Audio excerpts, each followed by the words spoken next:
En este video le mostraré cómo cambiar el idioma de inglés a español para Premiere Pro. Comenzaremos con la versión en inglés de Premiere Pro.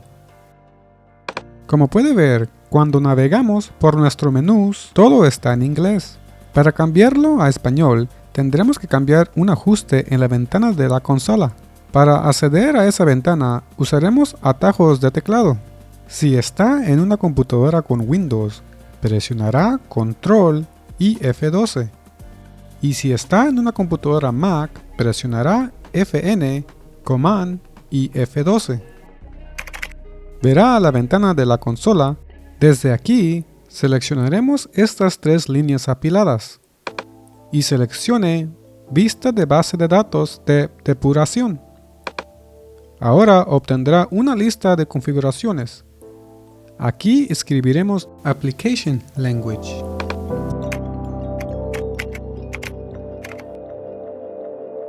Una vez que lo encontremos, en el lado derecho del mismo editaremos al texto para que sea ES-ES.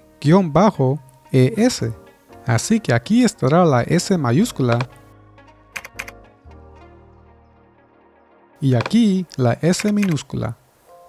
Una vez que hayamos hecho eso, cerramos la ventana. Puedes ver que nada cambió.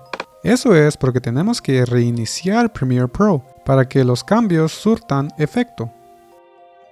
Así que voy a salir de Premiere y volver a abrirlo.